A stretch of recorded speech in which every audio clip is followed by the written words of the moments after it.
Hello, and in this video we'll be looking at the LCAO rules and whether atomic orbitals can combine to form molecular orbitals. The rules for this is that atomic orbitals must have similar energy in order to combine. If one orbital is way higher in energy than the other, they won't combine. Again, another rule is the symmetry, whether it's sigma or pi. So sigma symmetries will be formed if the atomic orbitals combine end-on, and pi if they combine side-on. And sufficient overlap.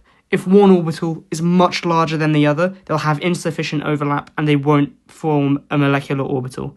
So those are the three rules you have to remember when you're combining atomic orbitals to form molecular orbitals. Now I want to consider the simplest diatomic in chemistry, which is H2. So we have the basis set of 1s and 1s, and these two atomic orbitals can combine in phase to form a bonding molecular orbital which is lower in energy.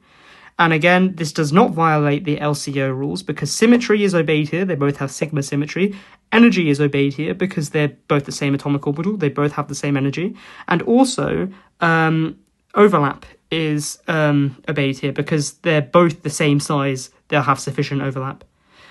If we think about phases of orbitals, if the 1s and the 1s combine out of phase, you get an anti-bonding molecular orbital, which is in a higher energy state than the bonding molecular orbital.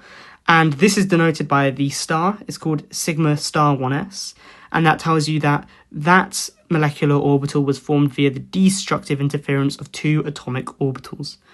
And the LCAO rules, again, have not been violated here because they have the same energy, the same symmetry, and sufficient overlap. And note here, this is why on your MO diagrams you see one MO higher in energy than the other, because the higher in energy one formed via the destructive interference of atomic orbitals. Now for the final part of the video, I want to look at p orbital overlap.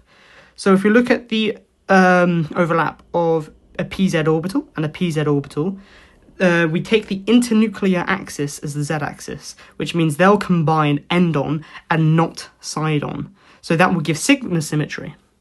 And that means that they will combine, but unlike a px and a py orbital, which will have pi symmetry, they have sigma, because about the internuclear axis, they'll combine end-on. And again, LCAO rules have not been violated here.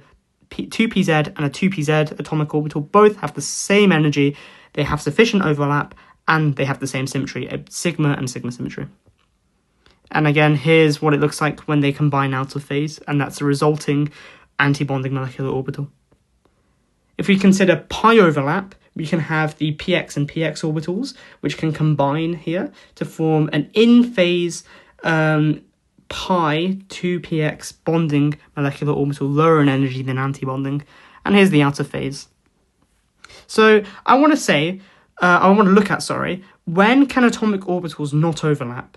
If they have different symmetries, they will not overlap. So you can't have a pi atomic orbital overlapping with a sigma atomic orbital because they have different symmetries. They must have the same symmetry. If the energy difference is too great, they won't combine either. You can't have something that's way higher in energy than the other. It just won't happen and they won't form molecular orbitals. And again, if one orbital is much larger than the other, they won't combine because there's insufficient overlap. So I have this question in the video. Will 1s and 6s combine? Have a think and have a pause of the video and then come back when you're happy with your answer. If you said no to that question, you'd be correct. That's because although they both have the same symmetry, both sigma and sigma, the energy difference between the 6s orbital and 1s is very large, therefore it violates one part of the LCAO rule. Also, the 6s orbital is so much larger than the 1s that it'll have insufficient overlap, so it won't combine. So the key takeaways for this video is when you're combining AOs, always remember if they have similar energy, sufficient overlap, and same symmetry, they will combine. And just remember LCAO when you combine AOs. Also think about the symmetry, whether it's end-on or side-on. And also remember, if atomic orbitals have different phases, will it be a bonding molecular orbital and anti-bonding molecular orbital? So always think about the phases as well. So thank you for watching this video. There'll be some questions on the Instagram regarding this topic. Thank you.